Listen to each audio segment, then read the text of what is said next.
el impacto del clima o del cambio climático, que se llama mal calentamiento global, durante la historia de la humanidad. Porque el cambio climático no solamente ha existido en los últimos 40 o 50 años, sino a lo largo de toda la historia de la Tierra. Quiero ir un poquito, aunque no meterme demasiado en muchos aspectos, en qué es el cambio climático, cuáles son las posibles causas, cómo podemos medir el paleoclima, porque ya veremos que hoy en día podemos sacar la EMET en el móvil y decimos, bueno, en Cantabria hay 12 grados, de acuerdo, pero ¿cómo sabes el clima que hubo hace 5.000 años? Había un tío ahí con un termómetro. ¿Cuándo inventaron el termómetro los chinos, no? Por así decirlo. Vemos el cambio climático a través de la historia. También vemos unos cambios puntuales que hay en ciertos momentos y que pueden ser el origen de ciertos hechos históricos. Veremos cómo afecta a nuestras sociedades y veremos cuáles son los cambios actuales y hacia dónde podríamos dirigirnos en un futuro. En primer lugar, el cambio climático es lo que ya hemos dicho que se llama el calentamiento global y es el proceso por el cual la temperatura media de la Tierra cambia a lo largo de diferentes eras, ¿vale? La temperatura de la Tierra nunca ha sido constante, siempre hemos tenido épocas glaciares, hemos tenido interestadios glaciares, hemos tenido momentos en los que la temperatura de toda la Tierra era mucho mayor que hoy en día, y el hecho de que haya más temperatura, como veremos más adelante, también influye en la cantidad de hielo que tenemos, en el nivel del mar y en la humedad relativa del aire. Entonces, a más calor, menos hielo, más agua, menos masa de tierra emergida y además una mayor humedad relativa del aire. Con lo cual, en épocas como por ejemplo el Cretácico o en el máximo climático del Eoceno, hace unos 54 millones de años, la temperatura total la temperatura del planeta era mucho mayor, hasta unos 8 grados mayores, o sea, 8 grados más, perdón, y los bosques tropicales podían llegar hasta lo que hoy en día es Dinamarca. Era un momento en el que no había hielo. De hecho, veréis un poco más adelante que la capa de hielo más gruesa de este mundo tiene 40 millones de años, no más. Las causas del cambio climático son varias y me da muchísima pena no poder meterme en cada una de ellas porque son súper interesantes, pero vamos a intentar verlas un poco. En primer lugar, los ciclos de Milankovitch. Sabemos que la Tierra orbita alrededor del Sol en un plano, en un eje elíptico, pero que no siempre está al mismo nivel del Sol, a la misma distancia, sino que hay veces en los que esa elipse se achata o se extiende demasiado. Es posible también que el ángulo con el que la Tierra se encuentra girando alrededor del Sol cambie, de forma que la oblicuidad de los rayos que llegan del Sol cambia, el ángulo con el que impactan, perdón, cambia, y eso puede generar, si los rayos son mucho más, o sea, si los rayos impactan a un ángulo de 90 grados, como es en el Ecuador, tenemos mucha más temperatura que si impactan en el Polo Norte. Cuando cambiamos ese ángulo de la Tierra, puede cambiar la temperatura media del planeta en total. También están las oscilaciones del plano de la elíptica. Es posible que, siendo esto el Sol y siendo la Tierra, no siempre esté en el mismo plano, sino que además pueda cambiar ligeramente el plano de la elíptica y girar de diferentes formas. Esto se piensa que creó muchísimos ciclos glaciales en el Cuaternario y que están asociados, algunos a interestadios, cada decenas de miles de años, cada cientos de miles de años.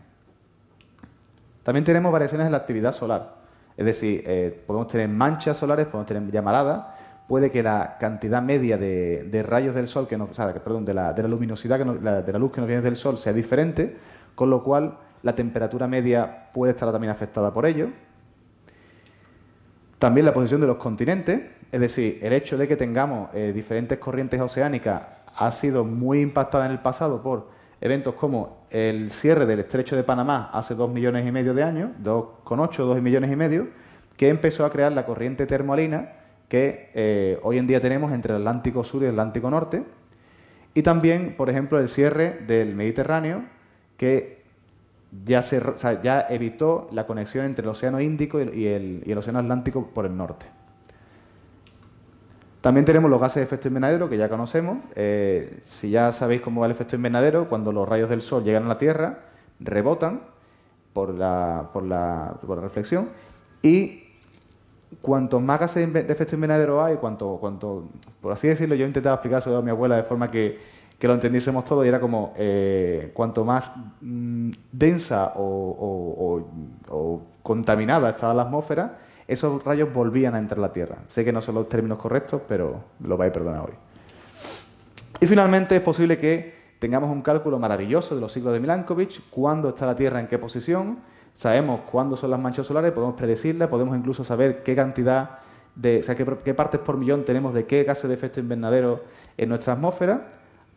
Podemos incluso predecir el tiempo dentro de 400 años, llega un volcán y se va toda la mierda. Porque cada cierto tiempo, cuando explota un volcán, la cantidad de gases de efecto invernadero que aparecen en el... O sea, lanza una cantidad enorme de gases de efecto invernadero a la atmósfera y eso puede alterar enormemente el clima, como ya veremos un poco más adelante. Hay una frase que me gusta mucho de Buda que te dice que el cambio... El mundo está en continuo flujo y es impermanente porque el cambio climático es constante. Tenemos fases glaciares, tenemos fases interglaciares y en muchas ocasiones es muy difícil predecirlas, así como también es difícil saber cuáles fueron esas fases en el pasado. Tenemos evidencias indirectas. No tenemos un termómetro de hace 5.000 años que nos diga cómo era el tiempo en Cantabria en un 7 de agosto, perdón, 7 de diciembre, pero sí tenemos evidencias indirectas.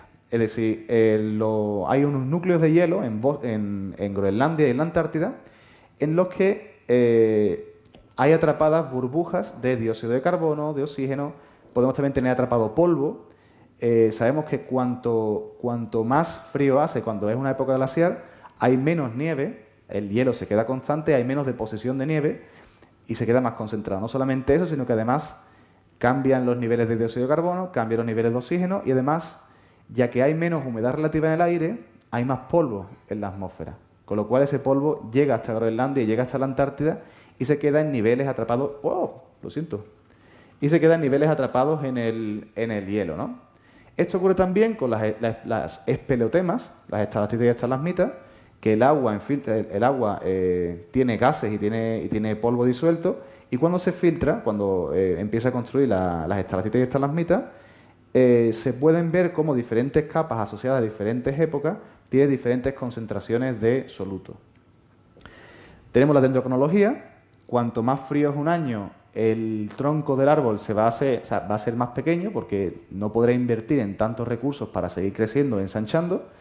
Y cuando tenemos, por ejemplo, un yacimiento arqueológico en el que encontramos madera, un barco, lo que sea, y sabemos qué edad tienen los árboles que fueron cortados para construir ese barco, podemos superponer un registro dendrocronológico a otro y podemos reconstruir el tiempo en los últimos miles de años.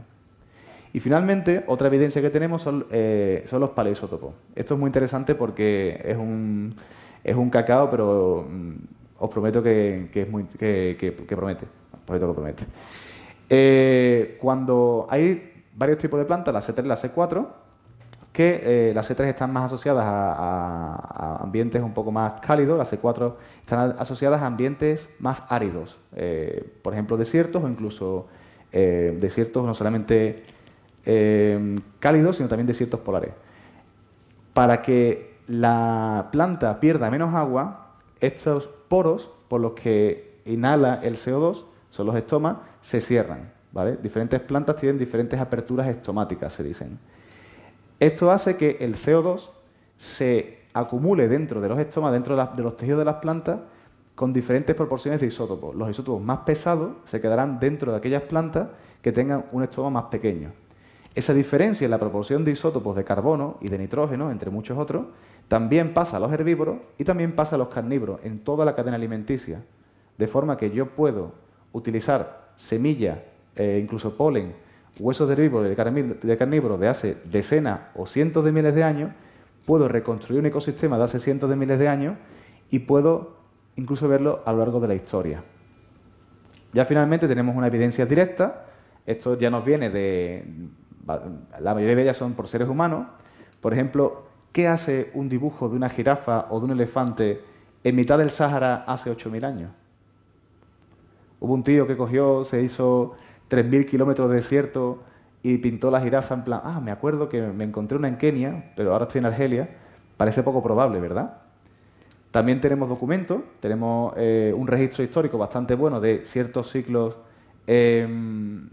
climáticos a lo largo de nuestra historia. Tenemos animales ya extintos, como por ejemplo las hienas de las cavernas que existían en Europa hace miles de años. Y también a partir del siglo XVII tenemos ya directamente el termómetro, con lo cual no tenemos ningún problema.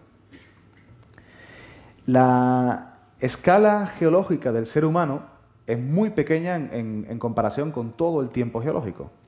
Entonces, es muy difícil, ya que las evidencias indirectas, estos proxies que se dicen de temperatura, es muy complicado cuanto más te alejas de lo que hoy en día de lo que hoy en día sabemos, ¿no?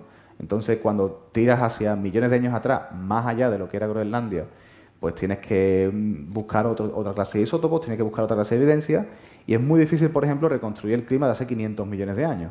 Pero no es tan complicado reconstruir el ecosistema o el clima de hace 10.000 años.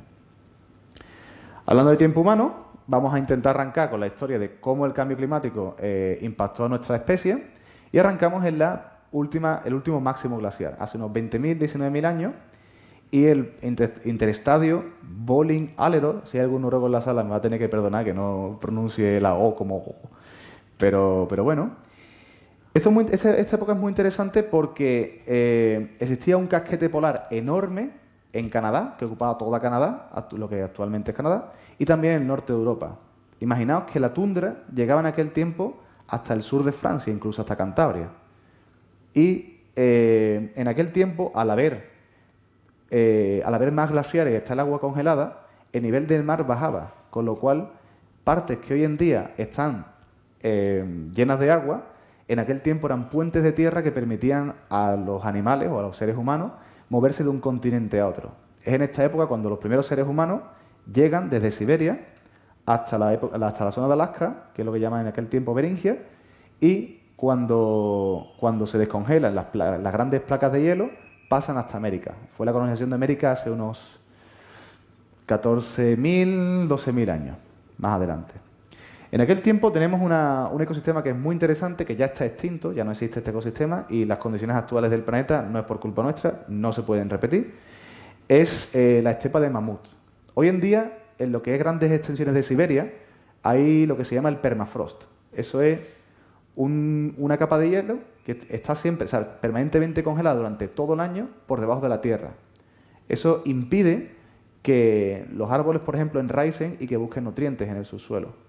Sin embargo, en la época glacial, ya que había menos humedad, no existía esa capa de permafrost, con lo cual se permitía, incluso en el norte de Siberia, que hubiese unas grandes extensiones de pastos y de árboles y de plantas un poco más leñosas que alimentaban a una gran megafauna que además devolvía esos nutrientes mediante enormes deposiciones. Podemos imaginarnos una caca de mamut que sería contundente, ¿no?, por así decirlo. Hoy en día este ecosistema ya no existe porque para que eso exista se requiere que haya frío y que haya sequedad. Y hoy en día lo más cercano a eso puede ser la estepa de Kazajistán, pero o si acaso un paralelismo puede ser la sabana, por ejemplo. Luego de esta época llega el estadio Bolling-Allerød, que es un ciclo interglacial en el que se calienta de nuevo la Tierra, o sea, baja el nivel de los hielos, hasta el momento en el que la placa laurentida, que es esta que vemos aquí, es la que existía en Canadá, se deshiela y se forma un enorme lago que es el lago Agassiz. Ese lago, hace unos 13.000, 14.000 años, se desborda y pasa hasta el mar, interrumpiendo la corriente termoalina, interrumpiendo el equilibrio de las corrientes que hay en el norte del Atlántico. Esto, hay muchos estudios que coinciden en que produjo una nueva época glaciar que se llama el Dryas joven, hace unos 13.000 años. Y esa época glaciar se produjo en un espacio de unos 40 o 50 años, para que nos hagamos una idea. O sea, súper rápido. Se llama Dryas por esta plantita, que es el Dryas octopétala, es una planta alpina que se encuentra en estratos de esa época en regiones que hoy en día son templadas. Y sin embargo, en aquel tiempo era prácticamente tundra. Después del Dryas joven, hay un proceso de calentamiento, perdón, de calentamiento global progresivo, hasta que llegamos al máximo climático del Holoceno. En este momento la temperatura media del planeta era como unos 2 grados superior a la actual, y ya que no había tanto hielo, ya que hay más temperatura, las corrientes son más cálidas hay más precipitaciones. ¿Qué pasa con los desiertos? ¿Alguien sabe decirlo? ¿Se ocurre a alguien? Se convierten en sabana. En aquel tiempo el Sáhara no existía como desierto. Esa es la razón por la que se encuentran elefantes y jirafas en petroglifos, que son estas pinturas rupestres, estas marcas en la roca, en mitad de Argelia. De esta época data la conexión que hubo entre entre poblaciones de animales que hoy en día están aisladas o incluso extintas. Los elefantes del Atlas que utilizaban los cartagineses, la conexión la tenían con los elefantes de la sabana africana que estaban en Kenia. El cocodrilo del río Dra, que ya está extinto en Marruecos, está conectado con los cocodrilos del Nilo. Y a medida que esa zona de sabana volvió a desertificarse con un progresivo enfriamiento, porque ya no había tantas precipitaciones, las comunidades humanas empezaron a condensarse en torno a la única fuente de agua que había, que en aquel tiempo era el río Nilo. Este es el inicio de la civilización egipcia, hace unos 6.000 años, en el 4.000, 5.000 a.C. Después de esto llega una época en la que este enfriamiento progresivo lleva una desertificación progresiva hasta tal punto que el sistema monzónico actual que alimenta el río Nilo, incluso el Nilo Azul, en la parte más cercana a Etiopía, no llega hasta ese punto. Entonces, en una época incluso más desértica que hoy en día, el Nilo no llega con suficiente fuerza. Y tanto el desierto fue el que impulsó la creación del Imperio Antiguo Egipcio, como fue el que lo destruyó.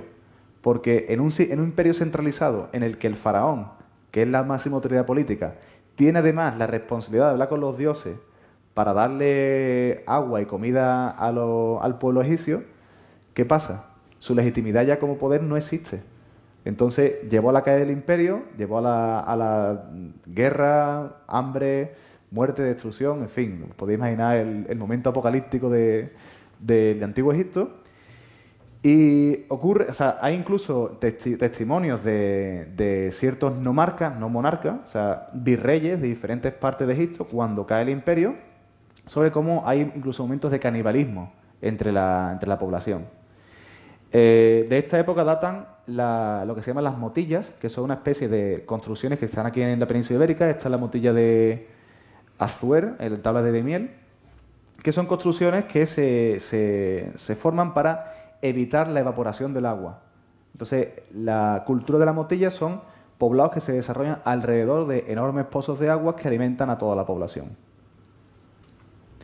Poco después, además, la inmensa mayoría, ese es el colapso del final de la Edad del Bronce, que la conexión con el cambio climático no está tan aceptada hoy en día, hay mucha polémica en torno a esto, pero lo que sí que es cierto es que en una desertificación progresiva, en una época de sequías unos 800 años más tarde, es decir, estamos ahora mismo en el 2100 a.C., perdón, 1200 a.C., la inmensa mayoría de países o de imperios centralizados de toda la cuenca mediterránea oriental caen y son reemplazados por pueblos nómadas que tienen un nivel tecnológico mucho menor.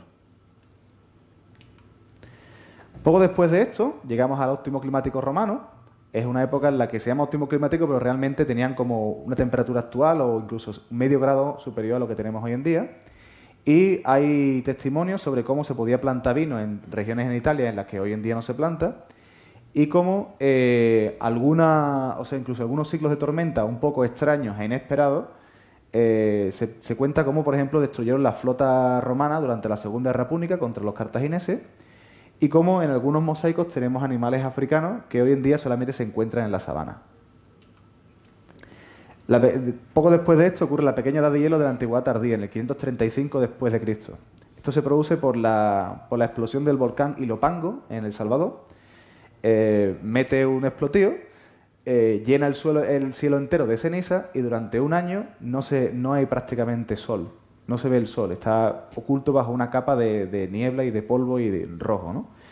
¿Qué es lo que pasa en ese momento? Hay un ciclo de nuevo, hambre, revueltas, peste, e incluso los ejércitos de Justiniano, que estaba conquistando todo el Mediterráneo, tienen que detenerse, esperan ese verano y después vuelven a la carga. O sea, eso, fijaos cómo cambia los planes políticos de un imperio entero. Tan solo la explosión de un pequeño volcán en la otra punta del mundo. Finalmente, tenemos todavía los últimos coletazos. El óptimo climático medieval es muy interesante porque alguien de la sala se ha preguntado por qué Groenlandia se llama Greenland o Tierra Verde, o por qué los tapices de Bairé, que representan la invasión normanda del 1066, plantan vino en Inglaterra. En aquel tiempo la temperatura media del planeta era 1 grado superior a la que tenemos hoy en día y permitía que pasos que hoy en día, incluso hoy en día, están congelados o sitios que son un poco inhóspitos, que empieza de nuevo a verse la tierra, podían ser cultivables y podían ser aptos para la colonización humana, como puede ser Groenlandia. De hecho, las colonias vikingas en Groenlandia se ve una transición desde el 1000 hasta el 1400 sobre cómo su dieta cambia de ovejas y vacas que habían traído hasta progresivamente morsas y pescado y lo que iban encontrando. Hasta que finalmente en el 1400 se abandonan, porque ya no hay nadie que viva allí, ya no hay quien se quede allí. Llegamos a una época que es la pequeña edad de hielo, que paradójicamente, en contra de lo que podemos pensar, que las manchas solares son puntos fríos, que darían menos luz del sol, sin embargo coincide con un mínimo de manchas solares, ¿vale? Y es una etapa que está comprendida aproximadamente, no hay un consenso claro, entre 1600 y 1850, en la que ocurren varios fenómenos meteorológicos que hoy en día no ocurren. O sea, por ejemplo, el Támesis se congela unas 26 veces en esa época, empiezan las ferias del Támesis, aparecen los primeros circos con animales. En 1658, Carlos X de Suecia invade Dinamarca con un ejército que cruza el océano congelado y permite la independencia de Prusia, que luego ya se transforma en Alemania y da pie a todas esas consecuencias históricas que conocemos. En 1795, un ejército francés invade Holanda, asegurando la independencia de la Francia revolucionaria y dando pie a que Napoleón luego empiece las campañas. Y la razón por la que estamos todos hoy aquí, que no sé si la conocéis, ¿sabéis por qué el 8 de diciembre es el Día de la Inmaculada y por qué tenemos la RAM? ¿No? No. Estamos todos aquí por eso. Esto es por lo que estamos hoy aquí, ¿vale? O sea, noche del 7 de diciembre de 1585. Me faltan aquí los holandeses en la sala que me iban a capar, ¿no? En aquella época, España luchaba contra la independencia de las Provincias Unidas o de Holanda. Y obviamente teníamos en aquel tiempo los ejércitos holandeses y los ejércitos del Tercio Viejo de Zamora que estaban enfrentándose a las tropas holandesas. En su camino a Nimega, el Tercio Viejo de Zamora, que eran unos 5.000 soldados, se encuentra en una isla entre los ríos Mer y Val, con la flota del duque, es imposible pronunciar este nombre, Philips van Hohenlohe-Neuenstein. Vosotros me creéis, luego ya le pregunto a los holandeses cómo se pronuncia esto, no pasa nada. El caso es que en ese momento los españoles lo que tenían era infantería y lo que tenían los holandeses eran una serie de buques que estaban en los ríos y los estaban cañoneando. Llega el duque Philips, no la marca de electrodomésticos, sino el duque, le dice a los españoles, no hagáis el tonto, rendíos ya. Los españoles, en su viso de lucidez, le dice, ya contará los muertos, aquí no se rinde nadie. Y dice Philips, pues vale, ok. Abre las esclusas, inunda de agua de mar los dos ríos, y los españoles se quedan en una pequeña isla, que es la isla de Empel, durante esa noche. En esa noche, viendo que la que se le venía encima, empiezan a cavar, montan trincheras y encuentra un soldado una imagen de la Inmaculada Concepción en una tabla de un pintor flamenco. Esto el maestre de campo Bobadilla lo interpreta como una señal milagrosa, es decir, esto es que Dios quiere que venzamos en esta batalla.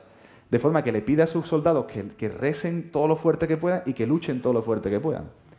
Esa noche hay una caída drástica de las temperaturas, inesperada totalmente, tan inesperada que atrapa los barcos en el hielo y los españoles pueden ir andando hasta los barcos, quemándolos todos y apenas teniendo pérdidas. Después de esta batalla, esto fue el 8 de diciembre de 1585, el propio Philips dice, parece que Dios es español. Esta jugada, a ver si me estoy equivocando de fe, ¿sabes? Los católicos, hijos de su madre. En ese momento la Virgen de la Inmaculada se convierte en la Virgen patrona de los tercios y es la razón por la que el 8 de diciembre celebramos la Inmaculada Concepción, o bueno, los que no seamos católicos, pues nos venimos a la RAM, ¿no? Es más divertido. Vamos a celebrarlo con unas cervezas o algo. En fin, esta es la Virgen de la Inmaculada, ¿no? Existen varios...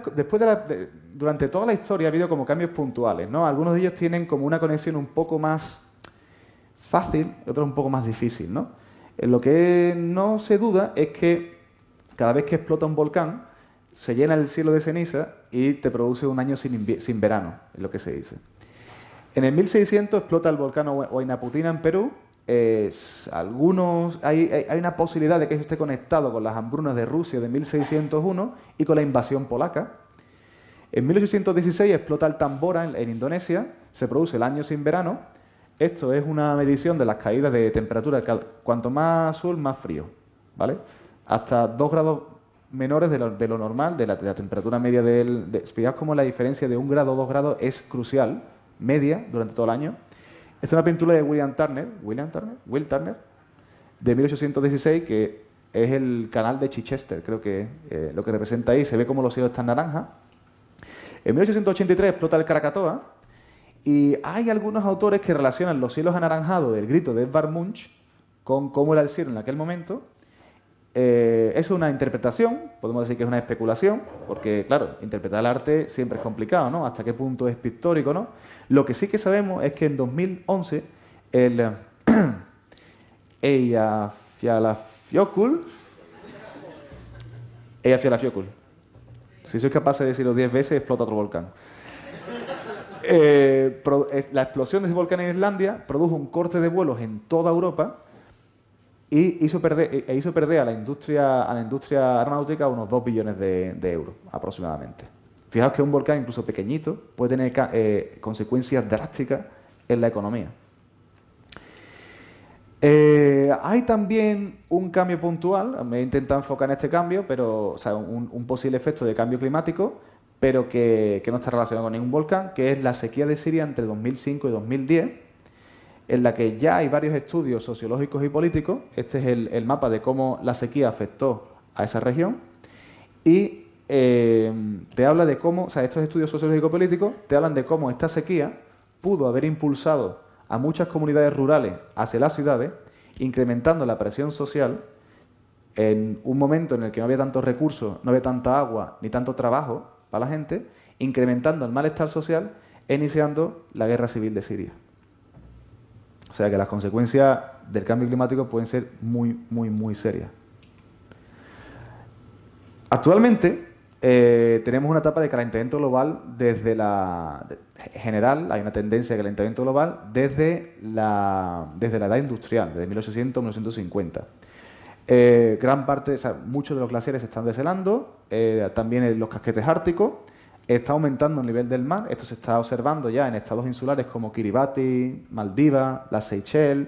O sea que si pensáis en cualquier isla paradisíaca de bungalow y hoteles en el agua, daos prisa. Merece la pena perderse un par de RAM, tirar para las Seychelles, porque a lo mejor dentro de 50 años no hay Seychelles. O sea que el tema es un humor negro, pero es serio, ¿eh? Os juro que es serio. Esta es más o menos la... Pasa que, claro, está un poco... Hay que reconocer que esta curva está un poco exagerada porque, claro, te pone de 0 a 1 grado, ¿no? Y esta es la media de subida de temperatura en los últimos 120 años. ¿Qué efectos puede tener el calentamiento global? Pues, por ejemplo, ya que sabemos que cuanto menos hielo hay, la corriente marina puede ser más cálida y puede haber más precipitaciones, los desiertos se encogen. Hay estudios, aunque estos son también un poco polémicos, porque hay otros estudios que ven lo contrario. Tenemos que esperar unos cuantos años a que esto se establezca de verdad. Es posible que el Sáhara se esté contrayendo. Es posible que el Sahel le esté comiendo terreno al Sáhara. ¿Es esto bueno? Podemos pensar que, claro, el hecho de que perdemos un desierto y repoblamos de árboles una región enorme puede ser buenísimo, ¿no? Sin embargo, el Sáhara tiene una importancia como desierto que es crucial en el mundo de hoy en día, y es justamente por lo que ocurrió en el máximo climático del Holoceno. En aquel tiempo un paleolago, que era enorme, era el antiguo lago, el lago Chad, que hoy en día es bastante pequeño, en aquel tiempo ocupaba casi medio país de Chad, de lo que hoy es en día. Ese lago lleva siendo una llanura seca durante miles de años. Esa llanura seca está llena de fosfato, está llena de nutrientes, está llena de nitrato, que el viento utiliza, no lo utiliza, pero el viento se lleva en un gran pack. Los que hayáis estado en Canarias o viváis en Canarias sabéis lo que es la calima, cuando la arena del Sáhara se transporta por el viento y tiñe de amarillo, incluso rojo la luna, ¿no es cierto? Y se lo lleva por todo el Atlántico hasta el Amazonas, una zona en la que los suelos durante miles de años han sido muy pobres en nutrientes.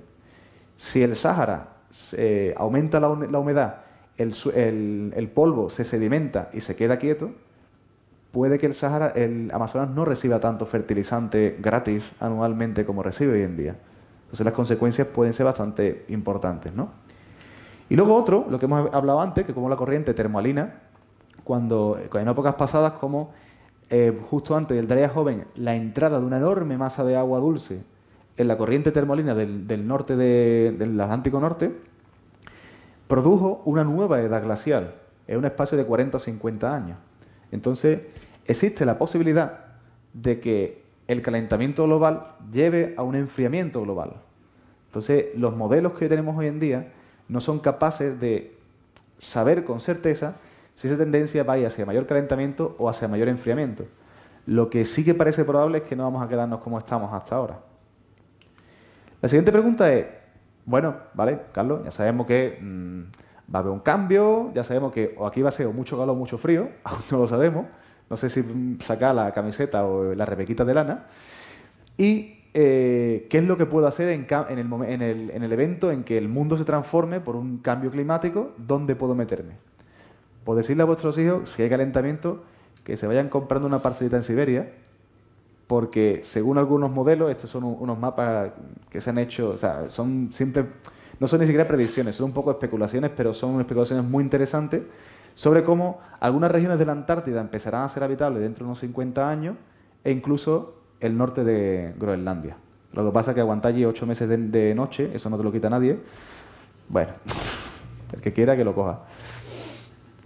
Lo que sí que es cierto es que no sabemos cuál va a ser el futuro de la Tierra. No tenemos ni idea de cuál va a ser el efecto real del cambio climático, si habrá una glaciación, si habrá un calentamiento progresivo hacia un mundo más húmedo, más cálido y más tropical. Cabe esa posibilidad. Lo que sí que sabemos es que el cambio ya existe, ya es inevitable. Las Seychelles se están inundando, los glaciares están desapareciendo y que hay mucha gente que intenta relacionar otros ciclos por ejemplo, solares o incluso de la Tierra, que no tienen nada que ver con la actividad humana para justificar ese calentamiento, y otros que dicen que el calentamiento en gran parte viene por la actividad humana y por los gases de efecto invernadero. Lo que sí que es cierto, aunque muchos modelos lo tengan muy complicado para predecir cuál es el porcentaje de impacto de cada cual, es que el cambio es tan rápido que no tiene precedente en la historia del globo, prácticamente. Podemos ver por la genética cómo las poblaciones de todos los animales y plantas están cambiando, están reduciéndose o expandiéndose como especies invasoras por nuevos ecosistemas que colonizan. Podemos ver cómo el cambio se está produciendo en décadas, que solamente tiene precedente en el Dryas joven. La predicción es muy complicada. Lo que sí que se sabe es que es muy rápido y veremos qué pasa. La Tierra va a sobrevivir, de todas formas, la Tierra le va a dar igual. La Tierra siempre se recupera de todo lo que tú le eches. Tú le metes un meteorito, se recupera. Tú le metes un volcán enorme, se recupera. La Tierra siempre tiene una forma, digamos, que la vida llama a la vida.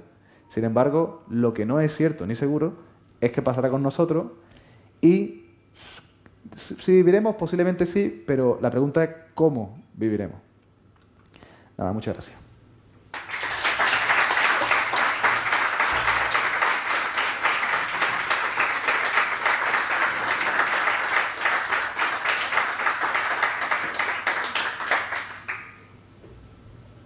¿Hay preguntas o...? Entonces los créditos no están terminados, pero ya os daré, si queréis, paper y cosas. A mí me gustaría preguntar sobre la influencia que ejercemos nosotros en el cambio. ¿Existe o no existe? La influencia de la actividad humana, el porcentaje, cómo influye la actividad humana no se sabe, porque ya tenemos algunas paradojas. O sea, podemos tener una actividad humana enorme, podemos tener muchísimos gases de efecto invernadero, que si de repente el sol deja de darnos luz, no hay tu tía. O sea, no importa lo que tú tengas. La única forma de compararlo sería en dos sistemas que tengan la misma influencia, o sea, el mismo ángulo de la Tierra, la misma influencia del Sol, y en el que uno tienes 200 partes por millón de CO2, que es lo que tenía antes la actividad humana, a 440, que es lo que tenemos hoy en día. En ese momento puedes compararlo. Es muy complicado saber hasta qué punto la actividad humana está influenciando en esto. Lo que sí que es cierto es que deberíamos no querer influenciar en esto por las consecuencias que podría traer. Entonces, reducir la actividad humana, eso sería muy deseable.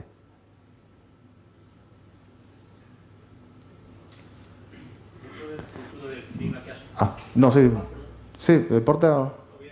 Sí. Llegué un poco tarde y no sé si lo habías mencionado. Yo había leído de la posibilidad de que en el casquete polar del norte se empezara a filtrar agua por debajo del Atlántico al Pacífico. Pudiera, claro, cambiar toda la temperatura del agua, creo que era del Pacífico, y el efecto los niños se incrementara muchísimo, yo diría que a 14 se fue. Cuando llegara de un lado para otro, creo que se empezó a siglo X. Sí, yo me he enfocado mucho en la charla en la parte de Europa y Atlántico Norte, porque son los que están un poco más estudiados. Pero esos efectos se están estudiando y ya están ocurriendo, esos cambios del niño. Creo que el ciclo de tifones que tiene Japón y todo lo que es la parte del Pacífico Occidental está cambiando. Y recuerdo que en el documental este Before the Flood, no sé si lo conocéis, de Leonardo DiCaprio. Bueno, Leonardo DiCaprio es un actor, etcétera, no es climatólogo, pero hace varias entrevistas interesantes y hay un modelo justamente de cómo las aguas dulces del casquete polar ártico están entrando en el Pacífico por el estrecho de Bering. No tengo referencias bibliográficas sobre eso ahora mismo, pero podemos discutirlo más tarde si quieres. Podemos hablarlo. Sí, cuando has comentado el futuro del clima, claro, el futuro, ¿a qué escala estamos comentando? Porque dentro de las primeras diapositivas has hablado del ciclo de Milankovitch. Dentro del ciclo de Milankovitch nos quedan 2000 años para alcanzar el máximo de excentricidad de la órbita y de inclinación del eje del planeta. Es decir, lo que nos viene de aquí en 2000 años es unas condiciones de poca radiación solar y una radiación bastante intensa. De hecho, en los últimos 450 millones de años, ahora estamos en el momento más frío del planeta. O sea, el 95% del tiempo hemos tenido una temperatura superior a la media actual, que es de 15 grados. Entonces, pues es un poco, quiero decir, que igual a corto plazo, y no sé, si te fijas en una escala de siglos, pero vamos, desde luego lo que nos toca sí o sí, independientemente, es una nueva glaciación bastante intensa. A 2000 años vista. A 2000 años vista. Eso es muy interesante porque si piensas realmente en el ser humano, tal y como nosotros hemos evolucionado, ya no pensamos en las capacidades que tenemos de montar una sala, ponerle paneles de madera y aclimatarla, sino nosotros como animales. Hemos evolucionado en la sabana africana y hemos conseguido expandirnos por el mundo aprovechando las glaciaciones e interglaciaciones. ¿Estaría la especie humana preparada biológicamente para vivir en un mundo en el que la temperatura media son 30 o 34 grados y la humedad relativa del aire es mucho más alta, o a 0 grados o a 2 grados de media? Plantea muchísimos desafíos a la especie, como especie, que son muy interesantes. No hay ya núcleos que viven en esas condiciones. Sí, pero si de 1.000 millones de personas pueden vivir en esas condiciones.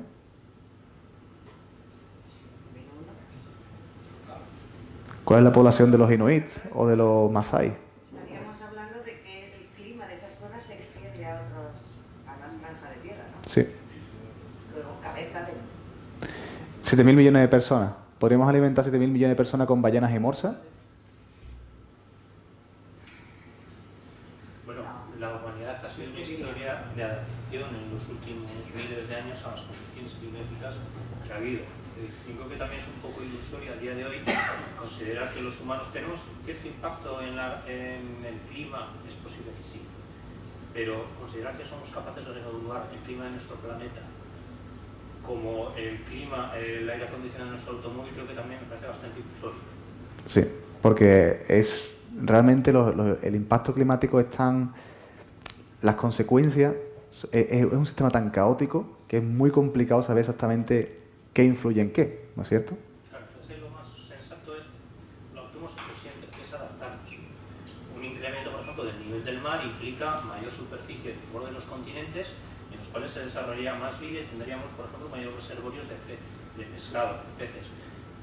Siberia o lugares que son ahora fríos, de repente se volverían fértiles. El comercio sería más fácil por el norte. Habría zonas, pues eso, del planeta que serían dedicadas por ese cambio, o sea, perjudicadas en el sentido que serían menos cómodas para el ser humano, pero otras que ahora mismo son hostiles se volverían confortables. Entonces, en ese sentido, lo que sí es cierto es que una glaciación, un incremento al clima, que ahora se llene de hielo. Como has puesto al principio en las diapositivas, la placa del norte de América, el norte de Europa, desde luego, eso sí que es, bueno, sería bastante pues, grave o para nuestra civilización tal y como está ahora. Sí. También es verdad que eso sería algo gradual y daría tiempo a que las comunidades humanas se desplazasen a donde fuera para poder adaptarse, que es lo que siempre hemos hecho. Es que esa es la gran pregunta. La gran pregunta no es si hay cambio o no, o si podemos adaptarnos o no, que es posible. La pregunta es a qué ritmo va, pienso yo. Como especie sí, es muy probable que podamos adaptarnos. Lo que pasa es que las sociedades, los países, las poblaciones, eso podría mantenerse, podrían mantener 7.000 millones de personas. Pongo el ejemplo de Bangladesh, tiene 120 millones de personas y el país, la inmensa mayoría del territorio no eleva ni 4 metros del suelo. Sabemos de otros momentos en los que esas llanuras, esas planicies fértiles para la producción de arroz, ha habido hambrunas en la India, como por ejemplo en 1940 y poco, fue la brutal hambruna de Calcuta, que murieron millones de personas, porque no venía arroz de Birmania y del delta del Brahmaputra y de Ganges. Entonces, como especie, podemos adaptarnos, claro que sí. Decir que es menos cómodo el sistema como para nosotros como especie, de acuerdo. Pero mientras tanto, esos 120 millones de personas de Bangladesh y esos 1.300 millones de personas de la India, ¿dónde los metemos? ¿Qué comen? Aparte, si el cambio a una glaciación se produce tan rápido como el Dría reciente, en 40 años, tenemos la capacidad como especie en 40 años de evitar una hecatombe y que mueran millones de personas y poder reubicar a toda la gente en un sitio y darle de comer a toda esa gente. Lo veremos porque el cambio va a ocurrir. En un sentido o en otro va a ocurrir. Perpetuar la superpoblación que tenemos. Eso significa permitir que millones de personas mueran. Permitirlo como si fuera un humano. ¿Y no hace nada en contra? ¿No intenta evitarlo? ¿Qué se puede hacer? Eso lo decimos porque estamos a cierta elevación sobre el nivel del mar. En Bangladesh, si tuviera esta conferencia, a lo mejor no tendríamos el mismo punto de vista. Sería un poco más polémico, ¿no?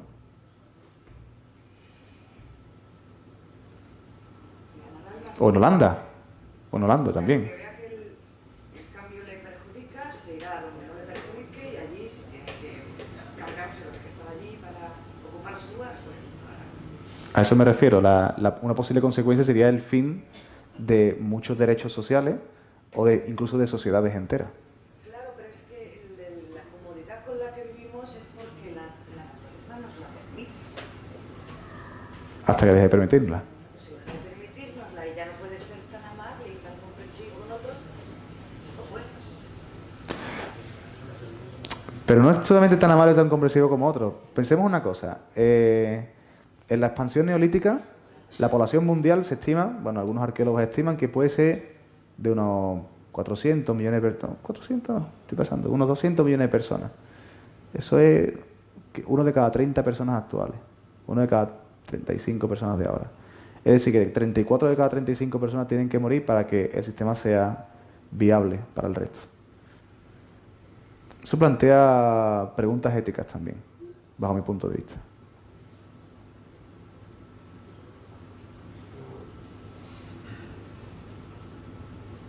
¿Hay más preguntas? Sí. La teoría bola de hielo, que se corresponderá seguramente con la época del criogenia, ¿no? Sí.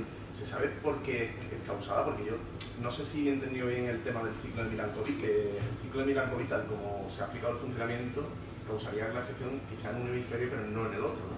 Sí. ¿Y cómo es posible? ¿Se tiene alguna idea de cómo es posible que se haya producido tal glaciación a nivel del planeta entero, ¿no? Porque la criogenia, o la época de bola de hielo, se supone que todo el planeta entero, ¿no? Hay varias teorías. Pasa que es muy complicado porque el criogénico es de hace 720 millones de años.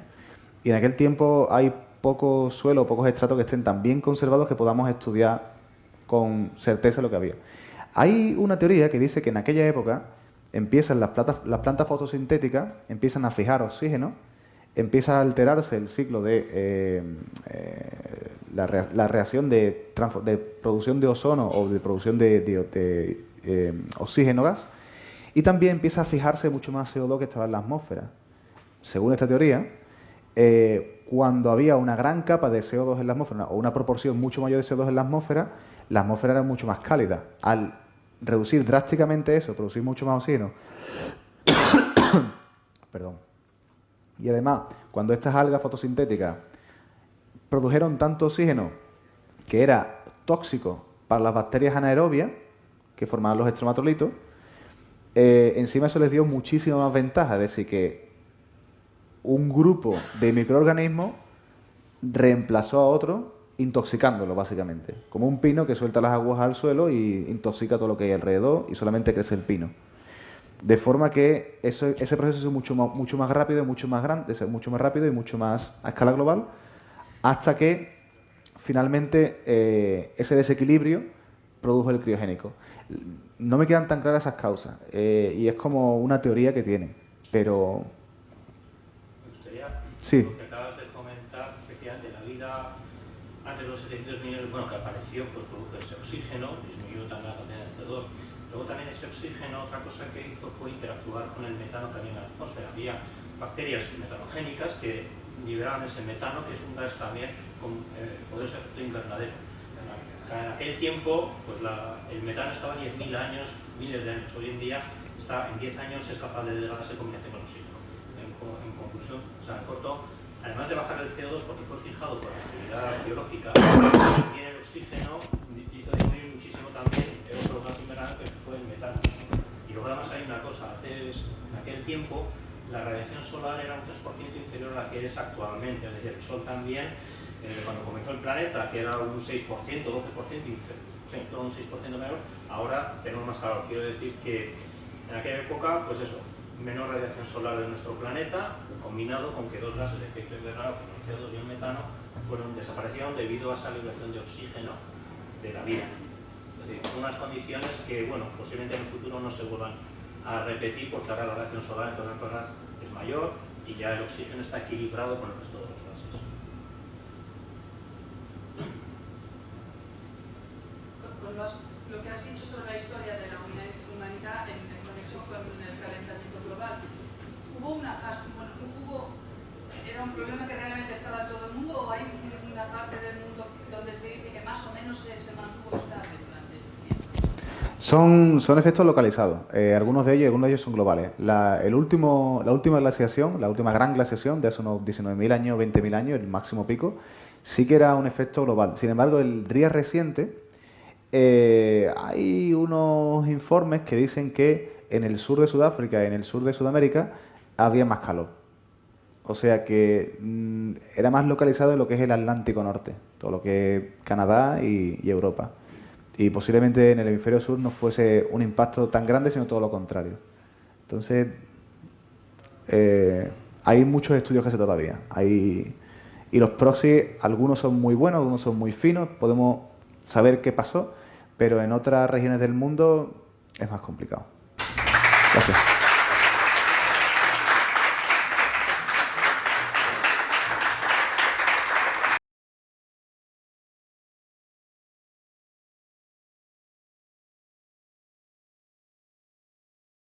Bueno, yo soy Carlos Sarabia, me conocéis